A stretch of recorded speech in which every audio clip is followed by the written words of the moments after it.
Okay, praise lord, హల్లెలూయా చెప్దాం, రెండు చేతులే చెప్దాం, ప్రైజ్ లార్డ్, హల్లెలూయా.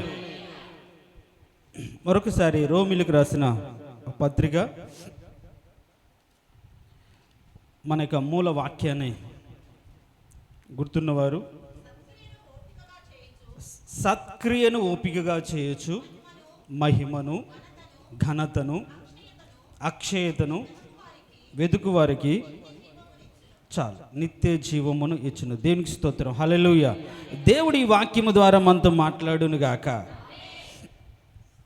గత వారం రోజులుగా ఈ మాట నా హృదయంలో ఉంది. యేసు ప్రభువును నమ్మినవారు, ఎరిగినవారు, తెలుసుకున్నవారు, అని అనుసరిస్తున్నవారు ఆయనను గణపరచాలి. దేవునికి స్తోత్రం, హల్లెలూయా. పోయిన వారం మనం ఇదే మాటను ధ్యానం చేశాం. ఎవరైతే నిత్య జీవము కావాలి అని కోరుకుంటుంటారో, ఈ లోకంలో ఎలా ఉన్నా సరే ఆయనతో ఉండాలి అని ఆశపడుతుంటారో, వాళ్ళు ఏమి వెతకాలో బైబిల్ చాలా స్పష్టంగా, చాలా క్లారిటీగా చెప్తూ ఉంది. దానిలో ఒకటి దేవునికి మహిమను వెతకాలి. ఏంటి? ఒకటి దేవుని మహిమను వెతకాలి. దాని గురించి మనం చెప్పుకున్నాం. దేవుని మహిమను వెతకడం అంటే ఏంటి? దేవుని ఎలా మహిమపరచగలుగుతాం? వేటి ద్వారా దేవుని మహిమపరచబడతాం? ఎలా చేస్తే దేవునికి మహిమ వస్తుంది అని ఎరిగి ఉండాలి. రెండు, దేవుని గణపరచాలి. దేవునికి స్తోత్రం, హల్లెలూయా. దేవుని గణపరచాలి, ప్రైజ్ లార్డ్, హల్లెలూయా. దేవుని గణపరచడం అంటే అది పెదవులతో కాదు. అందుకని యేసు ప్రభు అంటాడు మత్తయి సువార్తలో, ఈ నా ప్రజలు పెదవులతో నన్ను గణపరుతురు కానీ వాళ్ళ హృదయము దూరం కావాలి. కీర్తన గ్రంథంలో కూడా ఉంటే వీరు ముఖస్తుతి చేసిరి అని రాయబడింది. ఇజ్రాయేల్ ప్రజలు దేవుడు రక్షించినప్పుడు, కాపాడినప్పుడు, విడిపించినప్పుడు, నెమ్మదిచ్చినప్పుడు, అబ్బా ఎంత గొప్ప దేవుడవయ్యా అని పొగుడుతారు. కాస్త శ్రమ రాగానే, బాధ రాగానే, ఇబ్బంది రాగానే ఏం చేస్తారు? సనుగుతారు. అది కాదు. ఏ విధంగానైనా సరే దేవుని ఘనపరచాలి. అందుకే పౌలు అంటాడు, నా బ్రతుకు మూలమునైనా సరే, చావు మూలమునైనా సరే, ఈ శరీరమందు యేసు ప్రభు ఘనపరచబడాలి అని ఫిలిప్పీయులకు రాసిన పత్రికలు అంటాడు. మన ద్వారా దేవుడు యేసు ప్రభు గణపరచబడాలి. దేవునికి స్తోత్రం, హల్లెలూయా. మన ద్వారా అంటే ఇప్పుడు మీరు చెప్పండి, నా ద్వారా దేవుడు గణపరచబడాలి అనండి. ఎట్లా గణపరచబడతాడు చెప్పండి? ఎలా గణపరచబడతాడు? ఎలా ఆయన ఘనత వస్తుంది? ఫర్ ఎగ్జాంపుల్, ఒక కుటుంబంలో ఒక తల్లిదండ్రులకు, ఆ తల్లిదండ్రులు చాలా మంచివారు, సత్యాన్ని అనుసరించి బ్రతుకుతున్నవారు, నీతిగా జీవితాన్ని కట్టుకుంటున్నవారు. అయితే వారికి పుట్టిన కుమారుడు, కుమార్తె తల్లిదండ్రుల యొక్క సత్యాన్ని, తల్లిదండ్రుల యొక్క ప్రవర్తన అనుసరించకుండా ఇంట్లో మాత్రం చాలా ఒబీడియంట్గా, చాలా నెమ్మదిగా, చాలా పద్ధతిగా తల్లిదండ్రులు చెప్పినట్లుగా ఉంటూ, బయటికి వెళ్ళిన తర్వాత కాలేజీలు కావచ్చు, ఉద్యోగాలు కావచ్చు, బయట కావచ్చు, తల్లిదండ్రులు లేని పరిస్థితుల్లో విచ్చలవిడిగా బ్రతకడం, ఇష్టానుసారంగా ఉండడం, వాళ్ళు కోరుకున్నట్లుగా, ఇంట్లో మా అమ్మ అరుస్తుంది, ఇంట్లో మా నాన్న అరుస్తాడు, ఇంట్లో ఇది చేయకూడదు, ఇంట్లో ఇలా ఉండకూడదు అనే రిస్ట్రిక్షన్స్ని బట్టి అక్కడ ఏమీ చేయకుండా బయటికి వెళ్ళినప్పుడు, అది వేరే ఊరో ఇంకో స్థలమో, తల్లిదండ్రులు లేరు, ఎవరు చూడరు అనుకున్నప్పుడు వాళ్ళు విచ్చలవిడిగా బ్రతకడం, ఇప్పుడు వారు తల్లిదండ్రులు గణపరచడం అంటారా? ఏమవుతుంది? దాన్ని వేషధారణ అంటారు. తల్లిదండ్రులను వాళ్ళు ఉంటే మాత్రమే వాళ్ళ ముందు చాలా, అబ్బా, అప్పుడు వీళ్ళకు కూడా డౌట్ వేస్తుంది, నా బిడ్డలు ఎంత నమ్మకంగా ఉన్నారు, ఎంత పద్ధతిగా ఇంట్లో ప్రార్థన చేస్తారు, కుటుంబ ప్రార్థనలు ఎంత బాగుంటారు, ప్రార్థన ఎంత బాగా చేస్తారు, పాటలు ఎంత బాగుపడతారు, ఎన్ని మంచి మంచి నీతి వాక్యాలు, నీతి మాటలు చెప్తున్నారు అని తల్లిదండ్రుల్లో వాళ్ళకి ఎలాంటి డౌట్ రాకుండా ఉంటుంది. బయటికి వెళ్తే మాత్రం ఆ ముసుగు వేరు, ఆ వేషధారణ వేరు, వాళ్ళ ఇష్టానుసారంగా. ఎవరైనా సరే, అరే నువ్వు ఇలా చేస్తున్నావు, ఇలా ఉంటున్నావు, మీ నాన్నకు తెలిస్తే, మీ అమ్మకు తెలిస్తే బాధపడతారు అంటే, వాళ్ళు అనుభవించరు, వాళ్ళు ఉండరు, మనల్ని ఉండనివ్వరు. వాళ్ళు పెద్ద అయిపోయారు, వాళ్ళు భక్తిలో ఉన్నారు, ఎంజాయ్ చేయాలి ఈ వయసులో, ఇలా ఉండాలి ఈ రోజుల్లో, లేకపోతే ఎట్లా? అందుకే ఎక్కువ ఈ రోజుల్లో ఇళ్ళల్లో పిల్లలు ఉండట్లేదు, బయట ఉండడానికి ఇష్టపడుతున్నారు, విడిగా బ్రతకడానికి ఇష్టపడుతున్నారు. ఇట్లా దేవుడు అంటే ఇట్లా బ్రతికితే వాళ్ళ తల్లిదండ్రులు ఆ పిల్లలు ఘనపరిచినట్లా కాదు కదా. చెప్పండి, మా తల్లిదండ్రులేగా అందరూ ఉన్నారు. మీ బిడ్డలు మంచిగా ప్రవర్తించాలి, మంచిగా బ్రతకాలి అని మీరు ఎన్నో మంచి మాటలు చెప్పి, హితవాక్యాలు చెప్పి, నీతిని బోధించి, సత్యాన్ని ప్రకటించి, ఇలా ఉండాలి, ఇలా కట్టుకోవాలి, ఇలా ఉన్నతమైన స్థితిలోకి రావాలి, ఎన్నో మాటలు చెప్తూ ఉంటే వాళ్ళు వినకుండా బయటికి వెళ్ళిన తర్వాత, మీ ముందు నటించి బయటికి వెళ్ళిన తర్వాత అలా బ్రతికితే అది వాళ్ళని అవమానపరిచినట్టే. వాళ్ళకు ఏదో ఒక రోజు అవమానం కూడా తీసుకొస్తారు. అంటే దీని అర్థం ఏంటంటే మనిషి ముందు ఒకలాగా. ఇప్పుడు అలాంటి వ్యక్తి, మా నాన్న చాలా యథార్థవంతుడు, మా అమ్మ వాళ్ళని ప్రార్థన పరురాలు అని ఎవరికైనా చెప్తే వాళ్ళు అలానే, నీ బతికేంది, నువ్వెందుకు అట్లా ఉన్నావు, అలాంటి వారు కడుపున చెడబుట్టేవి కదా అని అంటారు కదా. ఇలాంటి స్థితి ఏ తల్లిదండ్రులకనే ఉంటే ఎంత వేదన ఉంటుంది. మరి దేవుడు కూడా తన స్వరక్తం ఇచ్చి సంపాదించుకున్న ప్రజలము కదా మనము. ఆయన మన తండ్రి అని పిలుస్తున్నావు కదా నువ్వు. మరి నీ ప్రవర్తన ఎలా ఉంది? నీ కడుపున పుట్టిన బిడ్డలైతే నీకు మేలు చేయాలి, నువ్వు చెప్పిన మాట వినాలి, నువ్వు కోరుకున్నట్టు వాళ్ళు బ్రతకాలి, నీతిగా జీవించాలి. కానీ యేసు ప్రభు యొక్క స్వరక్తం ఇచ్చి సంపాదించబడే నీవు మాత్రం నీ విచ్చలవిడిగా బ్రతకాలి, నీ కోరికలు తీర్చబడాలి. కానీ మందిరానికి వచ్చి మహోన్నతుడైన దేవుడు అని పాటలు పాడతాడు. ఎట్లా దేవుడు కనపరచబడతాడు? వాడికి మనకేమైనా తేడా ఉంటుందా అలా బ్రతికితే? కాబట్టి ప్రియ క్రైస్తవ జనాంగం, నువ్వు అర్థం చేసుకోవాలి, నీ ద్వారా దేవుడు కనపరచబడుతున్నాడా అంటే ఏమిటి అంటే దేవుని యొక్క చిత్తాన్ని, దేవుని యొక్క ఉద్దేశాన్ని, దేవుని యొక్క సంకల్పన ఎరిగి ఉండి దానిని నిర్వర్తించడమే, ఆయన చెప్పినట్టుగా చేయడమే దేవుణ్ణి గణపరచడం. దేవునికి స్తోత్రం, హల్లెలూయా. వారు కోరుకున్నట్టుగా, దేవుడు కోరుకున్నట్లు బ్రతకడమే వారికి ఇచ్చే ఒక మర్యాద. తల్లిదండ్రులుగా వారికి గౌరవం మనం బిడ్డలుగా ఎలా తీసుకురాగలుగుతాం? వాళ్ళు ఎలా నీతిగా బ్రతికాలో, ఎలా పరిశుద్ధంగా బ్రతుకుతున్నారో దాన్ని చూసి మనం అలా బ్రతికితే వాళ్ళ తల్లిదండ్రులాగే వీళ్ళు కూడా చాలా మంచి బిడ్డలు, మంచి పిల్లలు అంటారు. అలా కాకుండా ఉంటే వాళ్ళేమో ప్రార్థన అని వాళ్ళు పోతుంటారు, వీళ్ళేమో విచ్చలవిడిగా తిరుగుతుంటారు అనుకుంటారు. చూడండి ఎంత దారుణంగా ఉంది. అలానే ఈ రోజుల్లో క్రైస్తవ్యం కూడా చాలామంది విశ్వాసులు కూడా నా తండ్రి అయిన దేవుణ్ణి నేను ఘనపరచట్లేదు, ఆయన ఉద్దేశాన్ని ఎరగట్లేదు, ఆయన చిత్తాన్ని జరిగించట్లేదు, ఆయన సంకల్పాన్ని తెలుసుకోవట్లేదు, ఆలోచన లేకుండా ఇష్టానుసారంగా భక్తి వేరు బ్రతుకు వేరు అన్నట్టుగా బ్రతుకుతున్నారు. భక్తి వేరు బ్రతుకు వేరు అన్నట్టుగా జీవిస్తున్నారు. బ్రతుకులో భక్తి ఒక భాగం అన్నట్టుగా జీవిస్తున్నారు. అంతేకాని భక్తే బ్రతుకు, ఆ బ్రతుకులో ఈ భక్తి యథార్థంగా ఉండాలని ఆలోచనతో ఈ రోజున చాలామంది బ్రతకట్లేదు. అందుకనే నీవు ఈ లోక సంబంధమైన వాటి కోసం ఆశపడి ఆరాటపడి భక్తి చేస్తే నువ్వు దౌర్భాగ్యుడు అని రాయబడింది. ఒకవేళ నువ్వు నిత్య జీవము కోరుకోగలిగితే, ఆయనతో ఉండాలని ఆశపడితే వీటికి మించి నీ ఆత్మీయతను పెంచుకోవాలి. దేవునికి స్తోత్రం, హల్లెలూయా. వీటికి మించి ఈ లోక సంబంధమైన సౌభాగ్యాలు, సంతోషాలు, ఆరాటాలు, ఆనందాలు, ఆశలు, వీటికి మించి నువ్వేదో దేవుని కోసం ప్రయాసపడే విధంగా నువ్వు బ్రతకాలి. ఆ భక్తి ద్వారా దేవుడు గణపరచబడతాడు. దేవునికి స్తోత్రం, హల్లెలూయా. దేవునికి స్తోత్రం, హల్లెలూయా. అయితే బైబిల్ అంటే దేవునికి తలంపు, దేవునికి ఉద్దేశం ఒకటే, చాలా డైరెక్ట్గా ఉంది. అదేంటంటే ఎవడైతే నన్ను ఘనపరుస్తాడో నేను వాడిని ఘనపరుస్తాను. దేవునికి సంకల్పం, దేవునికి ఉద్దేశం. నన్ను ఘనపరుచు వారిని నేను ఘనపరుతును, నన్ను తృణీకరించిన వారిని నేను తృణీకరించు. అంటే ఇప్పుడు మనము మన క్రియల ద్వారా తృణీకరించినట్లుగా. అందుకనే యోహాను భక్తుని మొదటి పత్రికలు అంటాడు, మీ క్రియల ద్వారా అని ఎరగమట్టున్నారు. ప్రార్థన చేస్తారు, భక్తి కలిగి ఉంటారు, కానీ వాళ్ళ క్రియలు, దోషపు ఆలోచనలు, మోహపు చూపులు, కపటపు నడకలు, ఇవన్నీ కూడా అసలు వీడిని దేవుడు నమ్మాడా? అసలు నమ్మితే ఇలాంటి ఆలోచన ఎందుకు వస్తుంది, నమ్మితే ఇలాంటి జీవితం ఎందుకు జీవిస్తాడు అని ఒక వ్యక్తి, అసలు వీడు భక్తిపరుడైనా క్రైస్తవుడైనా అన్నట్టుగా ఒక వ్యక్తి మన గురించి చెప్పుకుంటున్నారంటే దాని అర్థం ఏంటి అంటే నీ క్రియలు సరిగా లేవు.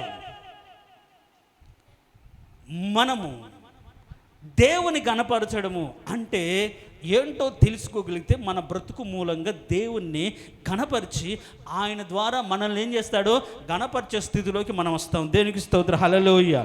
కాబట్టి ఈరోజు క్రైస్తవుడిగా మారి క్రీస్తును నమ్మి యేసు ప్రభుని అంగీకరించి యేసు ప్రభును ధరించుకొని బాప్తిసము పొంది మారు మనసు పొంది క్రీస్తే నా రక్షకుడని నువ్వు ప్రకటించుకుంటూ నిన్ను నమ్మి మారు మనసు పొంది ఈ లోకంలో సాక్షిగా బ్రతుకుతున్న నీ జీవితాల్లో నీ జీవితం మూలంగా దేవునికి ఘనత రావాలనే సత్యాన్ని ఎరిగి బ్రతకాలి. అలా లేకపోతే మన ద్వారా దేవుడు అవమానించబడతాడు.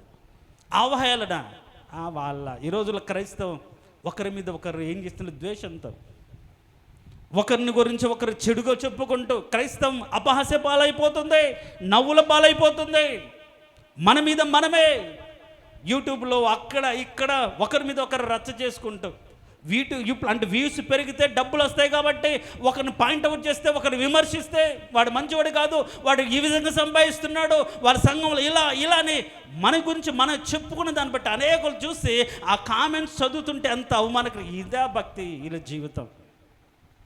దాన్ని బట్టి వాళ్ళు సంపాదించుకుంటాను, కానీ క్రైస్తవం అపహాస్య పాలవుతుంది, దేవుడి నామానికి అవమానం కలుగుతుంది. ప్రియ దేవుని సంగమా, కాబట్టి ఈరోజు నీ హృదయంలో ఉండాల్సిన ఒక తలంపు ఏంటంటే నేను క్రైస్తవుడు అయినందున సిగ్గుపడక నా జీవితం మూలంగా దేవుడు కనపరచబడాలని సత్యాన్ని కలిగి బ్రతుకుదాం. దేవునికి స్తోత్రం, హల్లెలూయా చెప్దాం. ప్రియులారా, హల్లెలూయా. అయితే ఏ విధంగా దేవుడు మనం బ్రతుకు మూలంగా కనపరచబడతాడు, మనం ఏమి చేసి దేవుని కనపరచగలుగుతాం అని సత్యాన్ని తెలుసుకోవాలి.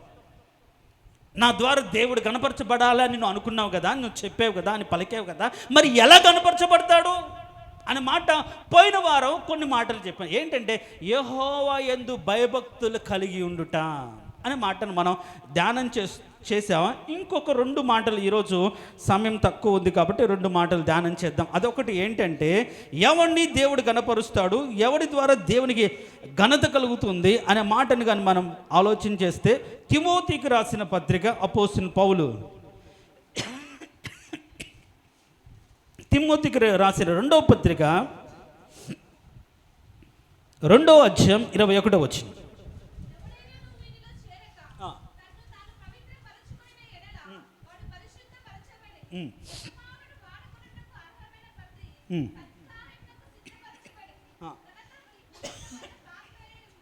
చాలు, యజమానుడు వాడుకోవాలి, యజమానుడు అయిన దేవుడు ఒక వ్యక్తిని ఘనపరచాలి అని అనుకుంటే వాటిలో కొన్ని లక్షణాలు ఉన్నాయి. ఏంటి? ఒకటి, వీటిలో చేరకంటే లోకానుసారంగా బ్రతకకుండా ఏం చేయాలి? తన్ను తాను ప్రత్యేకించుకోవాలి. ఏ విషయంలో? ప్రవర్తన విషయంలో, ఆలోచన విషయంలో, పద్ధతుల విషయాల్లో తను తాను ప్రత్యేకించుకొని ఏం చేయాలి? పరిశుద్ధపరచబడిన వాడే. యేసు క్రీస్తు మనం పరిశుద్ధపరిచాడు. ఆ పరిశుద్ధతను మనం కాపాడుకున్న వారమైతే అప్పుడు మనం దేవుని దృష్టిలో ఒక అర్హత సాధించిన వారం అవుతాం. మీరు అనుకోవచ్చు, దేవుడు నన్ను ఎందుకు వాడుకోవట్లేదు, నాలో ఏం తక్కువైంది అంటే నీ బ్రతుకులో ప్రత్యేకత లేదు, నీ బ్రతుకులో పరిశుద్ధత లేదు. నిన్ను నువ్వు దేవునికి ఆయన వాడుకోగలిగిన పాత్రగా ఒక ప్రత్యేకత కలిగి పరిశుద్ధత కలిగి దేవుడి దృష్టిలో ఒక అర్హత సాధించలేదు. కాబట్టి చాలామందిని దేవుడు వాడుకోడు. దేవుని చేత వాడబడాలి అంటే నీకు కావాల్సిన అర్హత ఏంటి అంటే లోకములో నుండి నువ్వు వేరై ప్రత్యేకించుకొని పరిశుద్ధపరచబడి దేవుని కోసం నువ్వు బ్రతకగలిగితే అలాంటి వారిని వాడుకుంటాడు. దేవునికి స్తోత్రం, హల్లెలూయా. ఇప్పుడు బబులోను దేశానికి దానియేలు, షడ్రక్, మెషక్, అబేద్నెగోలైనా వెళ్ళింది. చాలామంది వెళ్ళారా? వీళ్ళు 4 వెళ్ళారా? ఎంతోమంది వెళ్ళారుగా. వెళ్ళారా లేదా? వెళ్ళారు. కానీ ఈ 4 బాలురనే దేవుడు వాడుకోవడానికి గల కారణం ఏంటి? తమ్మును తాము ప్రత్యేకపరుచుకున్నారు. మీరు దానియేలు గ్రంథం 1వ అధ్యాయంలో చూస్తే ఒక మాట ఉంటుంది. దానియేలు గ్రంథం 1వ అధ్యాయంలో 10వ వచనం అనుకుంటాను.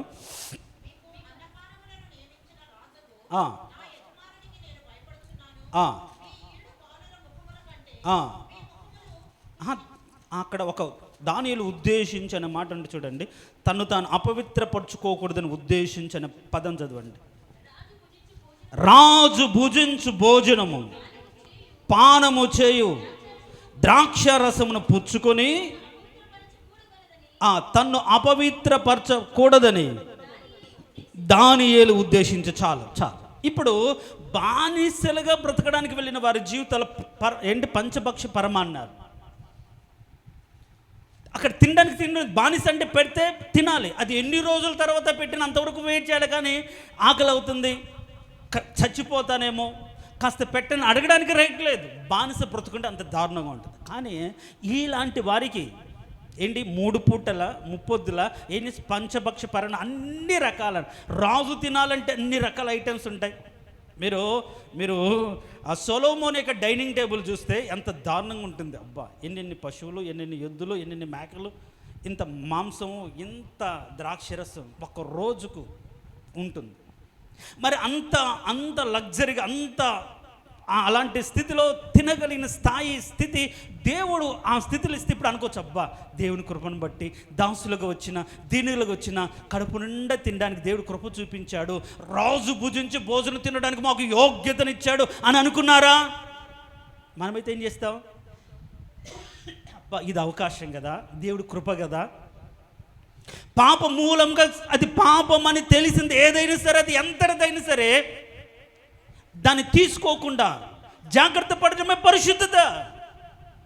ఇప్పుడు శపించబడింది, మీరు ఏది కూడా ముట్టుకోకూడదని చెప్తే ఆకాన్ ఏం చేశాడు? చూసి బంగారం చూశాడు, అబ్బా రేపుడుకు ఉపయోగపడుతుంది, రేపు నా కుటుంబానికి ఉపయోగపడుతుంది, తీసుకొని తెచ్చుకున్నాడు. ఇప్పుడు ఆయన శపించబడ్డ వాడిగా మార్చబడలేదా? శాపం రాలేదా? అంటే తను ప్రత్యేకించుకోలేదు. ఆ మాటను బట్టి, యెహోషువ చెప్పినటువంటి ఆజ్ఞను బట్టి తను కాపాడుకోలేదు. అందుకనే ఆజ్ఞకు లోబడువాడు తను కాపాడుకుంటాడని బైబిల్లో రాయబడింది. మీరు కానీ ఒక మాట చూడండి, సామెతల గ్రంథం 19:16 వచ్చింది. సామెతల గ్రంథం 19:16, ఆజ్ఞను గైకొనువాడు తన్ను కాపాడుకొనును, తన ప్రవర్తన విషయమై అజాగ్రత్తగా ఉండువాడు చచ్చ. అంటే ఇప్పుడు మన జాగ్రత్త ఏ విషయంలో? ప్రవర్తన విషయంలో జాగ్రత్తగా ఉండాలి. అంటే ఆ ప్రవర్తన ఆజ్ఞను అనుసరించినదై ఉండాలి, దేవునికి సత్యాన్ని అనుసరిస్తూ బ్రతుకుతున్నదై ఉండాలి. నీ ఇష్టానుసారంగా విచ్చలవిడిగా బ్రతకడం కాదు. ఏమంటుంది బైబిల్ చెప్తుందంటే, ప్రవర్తనలో అజాగ్రత్తగా ఉంటే వాడు చస్తాడు. అజాగ్రత్త అంటే జాగ్రత్తగా ఉండకపోవడం. బుద్ధి లేని కన్యకలు ఏం చేశారు? జాగ్రత్త లేదు. అరే ఈ నూనె సరిపోతుందా లేదా, ఒక లేట్ అవుతుంది కదా, ఇంకొద్దిగా సంపాదించుకుంటే బాగుంటుంది అని జాగ్రత్త పడలా. ఏమవుతుందో ఇది సరిపోతుందో అనే దాన్ని అజాగ్రత్త. ఏమయ్యారు? విడువబడ్డారు కదా, బయటనే ఉన్నారు కదా. కాబట్టి ప్రవర్తనలో అజాగ్రత్త ఉండకూడదు. కానీ ఏమి ఇవ్వాలి? ఏం అనుసరించాలి? ఆజ్ఞను, దేవునికి చిత్తాన్ని, దేవునికి ఉద్దేశాన్ని ఎవరైతే అనుసరిస్తారో వారు తను కాపాడుకుంటారు. ఇప్పుడు ఈ ఆకాను అలా కాపాడుకోలేదు. కానీ నిషిద్ధమైన వాటిని, అపవిత్రమైన వాటిని ముట్టకూడదు అనే ఆజ్ఞ ఇప్పుడు దానియేలు జీవితంలో వారిని కాపాడిందా లేదా? చెప్పాలి. దేవునికి స్తోత్రం, హల్లెలూయా. అందరూ 2 చేతులు ఎత్తి చెప్పాలి. చైర్లలో కూర్చున్న వాళ్ళు కూడా 2 చేతులు ఎత్తి చెప్పాలి. నిద్రపోతున్న వారు కూడా లేచి చెప్పాలి, ప్రైజ్ లార్డ్, హల్లెలూయా. స్వరం పెంచండి, మీరు పెద్దగా చెప్పాలి, ప్రైజ్ లార్డ్, హల్లెలూయా, ప్రైజ్ లార్డ్, హల్లెలూయా. కాబట్టి ఏం చేయాలి? ఆజ్ఞను అనుసరించాలి. ఇప్పుడు ఎప్పుడైతే అపవిత్రమైన దాన్ని ముట్టకూడదు అనే ఆజ్ఞ తన జీవితంలో ఉందో, అది అపవిత్రమైనది ఎంతటిదైనా, ఎంత శ్రేష్టమైనదైనా, ఎంత బలమైనదైనా, ఎంతటి శక్తినిచ్చేదైనా వాళ్ళు ముట్టుకున్నారా? ముట్టుకోలేదు. పోనీ దేవుని కృప అనుకున్నారా? అనుకోలేదు. ఇది అపవిత్రమైనది. అందుకనే ఈ లోకంలో ధన సమృద్ధి కలిగిన వాడికంటే నీతి మంతును కలిగిన కొద్దిగా మేలు. నువ్వు కొద్దిగా కలిగి నీతిగా బ్రతుకది శ్రేష్టం. అంతే. వాళ్ళు ఇంత ఉంది, వాళ్ళు ఇలా సంపాదించి, ఇది కాదు. నీ కొద్దిగా నీతిగా బ్రతుకుతున్న నీ స్థితి కొద్దిగా అదే శ్రేష్టం, అన్నిటికంటే శ్రేష్టం. కాబట్టి ఈ లోకంలో నువ్వేం చేయాలంటే నిన్ను నువ్వు ప్రత్యేకపరచుకోవాలి. నిన్ను నువ్వు ప్రత్యేకపరచుకొని వాక్యము ద్వారా పరిశుద్ధపరచుకోవాలి. ఇప్పుడు దానియేలు ఎట్లా పరిశుద్ధపరచుకున్నాడో, నీ వాక్యమును జాగ్రత్తగా చూచుకొనుట చేతనే కదా. యవనస్తులు దేని చేత తన నడత శుద్ధి చేసుకుంటారో వాక్యాన్ని జాగ్రత్తగా చూసుకోవడం అంటే ఏంటి? ఇప్పుడు అబ్బా ఈ శ్రమలో, ఈ బాధలో, ఈ కరువులో, ఈ దాసత్వంలో దేవుడిచ్చిన గొప్ప కృప, రాజు అంతఃపురంలో ఉండి ఆయన భుజించే భోజనం తిని సుఖంగా ప్రతి కృపను, ఎవరికి లేని భాగ్యాన్ని నాకు ఇచ్చాడు అని అనుకోలే. ఇది అపవిత్రమైనది, ఇది ముట్టకూడనిది. ఇలాంటి తింటే ఏమి, తినకపోతే ఏమి, చచ్చినా పర్లేదు, నేను అపవిత్రను కాకూడదు అని తాను ప్రత్యేకపరుచుకున్నాడు, పరిశుద్ధపరుచుకున్నాడు. వాక్యము ద్వారా పరిశుద్ధపరచుకోవడం అంటే అది. వాక్యాన్ని బట్టి మనం ఏం జాగ్రత్తగా కలిగి ఉంటే మన పరిశుద్ధతను మనం కాపాడుకుంటాం. మనకు అనుకూలంగా మార్చుకోవడం కాదు. ఎప్పుడైతే మనము ఆ వాక్యము ద్వారా ప్రత్యేకించుకొని పరిశుద్ధపరుచుకుంటే వాళ్లకు దేవుడు వాడుకునే పాత్రగా అర్హత ఇస్తాడో అలాంటి వారిని ఏం చేస్తాడు? ఘనపరుస్తాడు. దేవునికి స్తోత్రం. హల్లెలూయా చెప్తాం. ప్రేయర్ హల్లెలూయా. ఒకవేళ ఈరోజు నీ బ్రతుకులో లోకం నుంచి వేరే ప్రత్యేకపరచుకోగలిగితే నిన్ను ఘనపరుస్తాడు.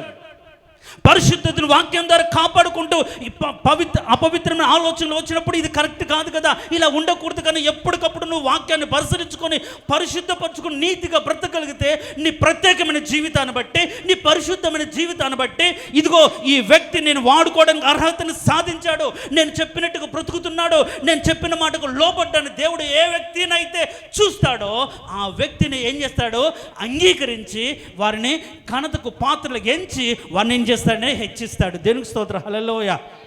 కాబట్టి మనము దేవుని చేత ఘనపరచబడాలి అంటే మన బ్రతుకులో ఇంకొకటి ఏంటంటే ప్రత్యేకించుకోవాలి. లోకములో ఉండే లోక ఆశలు, లోక కోరికలు, లోక పద్ధతులు, ఆచారాలు, అలవాట్లు, సంగత్యాలు, వీటి నుంచి మనల్ని మనం ప్రత్యేకించుకోవాలి. ప్రత్యేకించుకుని వాక్యము ద్వారా ఎప్పటికప్పుడు ఉదక స్నానం చేసి పరిశుద్ధపరచుకొని ఆయన వాడబడే అర్హతను మన జీవితాలు సాధించగలిగితే అలాంటి వారిని దేవుడు ఏం చేస్తాడు? ఘనతకు తీసుకొస్తాడు. దేనికి స్తోత్రం. హల్లెలూయా. మరి ఈ రోజుల్లో దేవుడు నిన్ను గణపరచబడాలి, నీవు దేవుడు చేత నువ్వు గణపరచబడాలి అంటే ముందు నువ్వు దేవుని గణపరచాలని చెప్పుకుంటున్నాం కదా. ఎట్లా గణపరచబడతావు నువ్వు దేవుణ్ణి? నీ ప్రవర్తన ద్వారా గణపరచాలి. ఇప్పుడు దాన్ని ఎట్లా గణపరిచాడు? అయా అపవిత్రమైన దాన్ని ముట్టుకోము, చచ్చిన పర్లేదు, మాకు శాఖ ధాన్యాదులు ఇవ్వండి, చూడండి, పరిశీలించండి, ఒక 10 రోజులు, దాని తర్వాత మీరు నిర్ణయం తీసుకోండి అని ధైర్యంగా చెప్పారు. ధైర్యంగా అక్కడ నీతిని ప్రకటించారు. పరిశుద్ధతను కాపాడుకోవడానికి వారు ప్రయత్నించారు. ప్రయత్నించకుండానే మనము కమిట్ అయిపోతుంటారు, మనం లోబడిపోతున్న కరెక్ట్ కాదు. కాబట్టి మనము దేవుని గణపరచడం అంటే ఆయన చిత్తాన్ని, ఆయన వాక్యాన్ని గైకొని ఆయన చెప్పినట్టుగా బ్రతకడము. అలా బ్రతికితే అలాంటి వారిని దేవుడు ఏం చేస్తాడు? తన్ను గణపరుచున్న వారిని ఆయన ఏం చేస్తాడు? గణపరుస్తాడు. ఎంతటి స్థితిలో గణపరిచాడు దానియేలును? ఆ దేశ ప్రధానులు ముఖ్యుడు, వారిని కూడా గణపరిచాడు. కారణం ఏంటంటే వాళ్ళు ఒక ప్రత్యేకత కలిగిన వారు. ఆ ప్రత్యేకత ఎప్పుడైతే ఉంటుందో దేవుని యొక్క శక్తి మన మీదకి వస్తుంది. దేనికి స్తోత్రం. హల్లెలూయా. దేవునికి స్తోత్రం. హల్లెలూయా. ఒక మాట చదువుకొని మనం ముగించుకుందాం. చూడండి, నెహెమ్యా గ్రంథం 1వ అధ్యాయం 11వ వచనం. నెహెమ్యా గ్రంథం 1వ అధ్యాయం 11వ వచనం.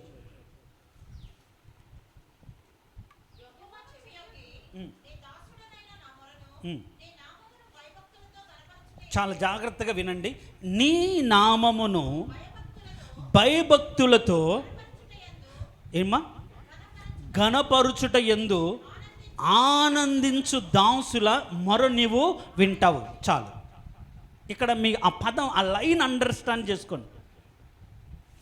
నీ యందు భయభక్తులు కలిగి ఘనపరచడం అంటే ఏ వ్యక్తి అయితే నీ యందు భయభక్తులు కలిగి ఘనపరుస్తారో, అలా ఘనపరచుడు యందు ఆనందిస్తారో వారి ప్రార్థనను వింటాడు అని అర్థం. అక్కడ ఇప్పుడు భయభక్తులు కలిగి ఘనపరిచే విషయంలో దేవుడు, ఇప్పుడు వీళ్ళు ఏం చేశారు? షడ్రక్, మెషక్, అబేద్నెగో కావచ్చు, దానియేలు కావచ్చు, భయభక్తులు కలిగి ఆ భయభక్తుల ద్వారా దేవుని ఘనపరిచాడు. అందుకనే పోయిన వారం కూడా ఏమని రాసు? యెహోవా యందు భయభక్తులు కలిగి ఉండట ఘనతకు కారణము అని చదువుకున్నాం.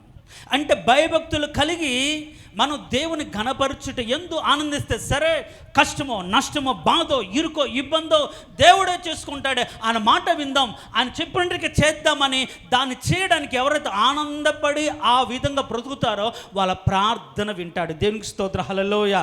అలా వారు దేవునికి తమ్మును తాము భయభక్తులు కలిగి ఉండడానికి, భయభక్తులు కలిగి ఉండి దేవుని ఘనపరిచారు కాబట్టే, అలా ఘనపరచడం ఆనందించారు కాబట్టే ఇప్పుడు దానియేలు చేసిన ప్రార్థన దేవుడు విని వెంటనే ఏం చేశాడు, రాజు యొక్క దర్శనాన్ని బయలుపరిచాడు. దేవునికి స్తోత్రం, హల్లెలూయా. అవునా కదా, బయలుపరిచాడు. కాబట్టి ఇప్పుడు బయలుపరిచిన దాన్ని బట్టి వాళ్ళకి ఏం కలిగింది, దేవుడు హెచ్చించాడు.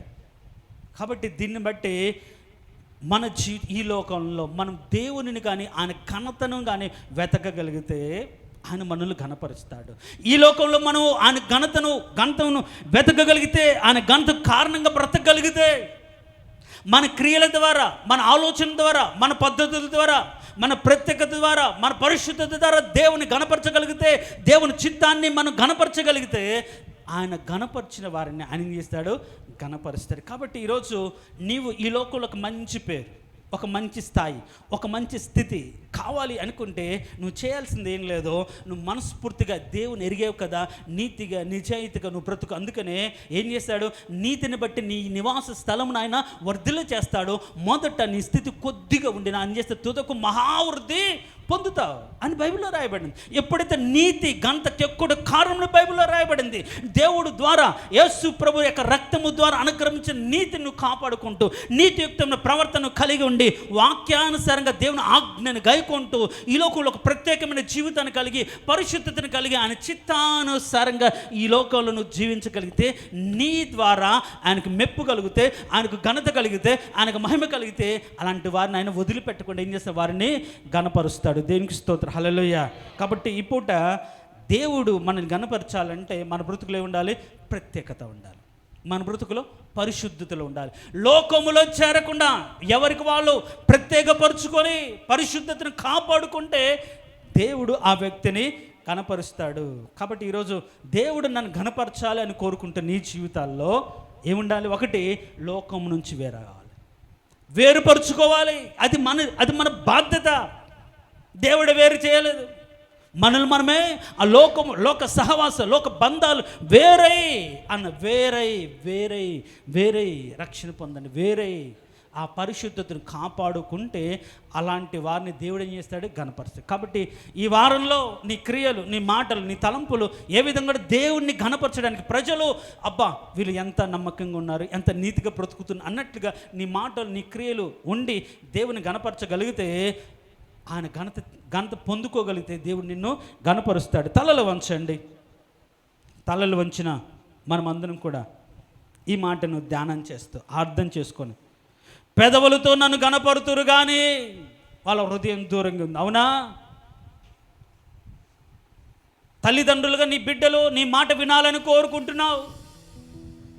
నువ్వు ఎట్లా నీతిగా బ్రతికావో, ఎంత పరిశుద్ధంగా బ్రతుకుతున్నావో, నీ బిడ్డలు అలా ఎదగాలని కోరుకుంటున్నావు. కానీ నీ తండ్రి అయిన దేవుడు ఆ పరిశుద్ధత నీకు ఇచ్చి, ఆ నీతి నీ నుండి కోరుకుంటున్నాడనే సత్యాన్ని నువ్వు మర్చిపోతున్నావేమో. బిడ్డల నుంచి పరిశుద్ధత కోరుకుంటూ ఆశపడుతూ, నీతిని ఆశపడుతూ నువ్వు మాత్రం నీతిగా బ్రతకపోతే ఎంత దారుణం, అది వేషధారణ. కాబట్టి ఈరోజు దేవుని ఘనపరచాలి. నువ్వు ఎలా? నువ్వు లోకములో నుండి వేరయ్యి ఆయన అనుగ్రహించిన పరిశుద్ధతను కాపాడుకొని వాక్యంలో నిలబడి వాక్యానుసారంగా బ్రతికి నిన్ను నీవు పరిశుద్ధపరచుకుంటే ఆయన వాడుకుంటాడు, ఘనతకు పాత్రుడిగా నేను ఎంచుతాడు. దానియేలు, షడ్రకు, మెషకును కూడా ఘనపరిచిన దేవుడు. కారణం ఒకటే, వాళ్ళు తమ్మును తాము ప్రత్యేకించుకున్నారు. అపవిత్రమైనదని ముట్టకూడదని ఒక ఉద్దేశం. ఏంటి నీ ఉద్దేశం? ఈరోజు నీ ఉద్దేశం ఏంటి? పరిశుద్ధమైన దాన్ని బ్రతకాలి, పరిశుద్ధతలు జీవించాలి ఉద్దేశించావా? బిలామైతే బండెడు బంగారంతో నేను నిన్ను గణపరుస్తాను అంటే ఆ మాటకు లోబడి మనుషుల చేత గణపరచబడ్డానికి బాలాకు యొక్క బహుమానాలకు పరిగెత్తినట్టుగా పరిగెత్తుతున్నావా? నీ జీవితం ద్వారా దేవుని ఘనత వస్తుందా? నన్ను గణపరచు వారిని నేను గణపరచుదును అనేది దేవుడు మనకిచ్చిన దేవుని యొక్క సత్యం. కాబట్టి ఆయన గణపరిచే విధంగా నీ జీవితం, నీ మాట తీరు, నీ హృదయపు తీరు ఉందా అని పరిశీలించుకొని, లేకపోతే ఇప్పటికైనా ప్రభువా నేను నీ బిడ్డనే కానీ నా నోటి మాటలు బట్టి అనేకులు నిన్ను అవహేళన చేస్తున్నారు ప్రభు. అలా వద్దు ప్రభు. ఎక్కడ ఉన్న దాస్తత్వంలో ఉన్న, బాధలో ఉన్న, వేదనలో ఉన్న, ఏ స్థితిలో ఉన్నా సరే నేను గణపరిచే బ్రతుకు నాకు దయచేయి. ఒక శ్రేష్టమైన మంచి ఉద్దేశాన్ని కలిగి బ్రతికే ఉన్నతమైన స్థితి నాకు ఇవ్వు యేసయ్యా అని నువ్వు అడగగలిగితే ఎంత మంచిది. నీ బ్రతుకు మూలంగా ఆయన ఘనత రావాలి, నీ జీవితం మూలంగా ఆయన మహిమపరచబడాలి. అలా నువ్వు వెతకగలిగితేనే నిత్య జీవము. సత్యాన్ని అంగీకరించి ఇప్పుడు ఎక్కడెక్కడ ఆయన అవమానించబడ్డాడో అర్థం చేసి ఇక మీదట పరపక్షమందున్నవాడు నీ గురించి చెడ్డ మాట ఏది కూడా పలకకుండునట్లుగా నీ ప్రవర్తన జాగ్రత్తగా చూసుకునే విధంగా ఈరోజు వాక్యము ద్వారా సరిచేసుకో. ఎన్నిసార్లు, ఎన్ని రోజులు, ఎంతకాలం నీ ద్వారా దేవునికి అవమానం? తెలిసి తెలియని స్థితి కాదుగా, వయసుకు వచ్చావు, మంచి చెడ్డలు ఎరిగిన నీవు బుద్ధి జ్ఞానము లేకుండా ఇష్టానుసారంగా విచ్చలవిడిగా లోకంలో బ్రతుకుడు ఎంత అవమానకరం దేవునికి. అలా కాదు కదా. నువ్వు పరిశుద్ధతను, నీకు పరిశుద్ధుడిగా మార్చబడ్డానికి తన రక్తాన్ని చిందించాడు కదా. అలాంటి దేవునికి అవమానకరంగా నువ్వు బ్రతకూడదు. నీ సత్య ప్రవర్తన ద్వారా దేవునికి మహిమ తీసుకురాగలిగితే దేవుడు నిన్ను మహిమపరుస్తాడు. ప్రార్థన చేసుకుంది. మహోన్నతుడ, సర్వాధికారి, జీవం కలిగిన దేవుడు, నన్ను గణపరచు వారిని నేను గణపరచుదును. అవును ప్రభు, ఏ విధంగా నేను గణపరచగలుగుతామో మీరు మాతో మాట్లాడారు. ప్రత్యేకించుకోవడం, వాటిలో చేరక, లోక సంబంధమైన వాటిలో చేరక, తన్ను తాను ప్రత్యేకించుకొని పరిశుద్ధతను కాపాడుకొనడం ఈ ఘట్టంలో ఎరిగి ఉండడమే నీ చిత్తం అనేది తెలిసిన మేము పరిశుద్ధతలో ఈ ఘట్టం అంటే ఈ శరీరాన్ని కాపాడుకోవడం దేవునికి చిత్తం. ఈ శరీరం ద్వారా మహిమపరచబడడం దేవుని చిత్తం అని ఎరిగి మేము నీతిగా బ్రతుకుతే మీరు ఘనపరచబడతారు, మేము సత్యాన్ని అనుసరిస్తే మీరు ఘనపరచబడతారు. అవును, నీ పిల్లలు సత్యమును అనుసరించి ప్రవర్తించుట చూచి అని రాయబడినట్లుగా నీ బిడ్డలమైన మేము, నీ పిల్లలమైన మేము, మీరు న్యాయవంతుడు, సత్యవంతుడు, యథార్థవంతుడు ప్రభు, పాపము లేనివారు, అలా మేము బ్రతుకుతే నీకు ఘనత తెస్తాం అని సత్యాన్ని ఎరిగి అలా ఘనపరచగలిగిన ఒక ఉన్నతమైన ఆత్మీయ భక్తి మాకు అనుగ్రహించమని కోరుకుంటున్నాం. పెదవులతో ముఖస్తుతి చేసి, ఆరాధన చేసి, గుంపులో ప్రభా ఇదిగో నేను స్తుతించేవారిగా, సమూహంలోని స్తుతించేవారిగా, వాడుక చొప్పున ఆచారబద్ధంగా, అలవాట్ల ప్రకారంగా, పారంపర్యాలబద్ధంగా కాకుండా హృదయపూర్వకంగా మీరు కోరుకున్నట్లుగా వాక్యానుసారంగా నిన్ను ఘనపరిచే ఉన్నతమైన స్థితి ప్రతి ఒక్కరికి దయచేసి బలపరచు. యేసయ్య అతి శ్రేష్టమైన దివ్యమైన నామమును అడిగి వేడుకొంచున్నాము తండ్రి. ఆమేన్.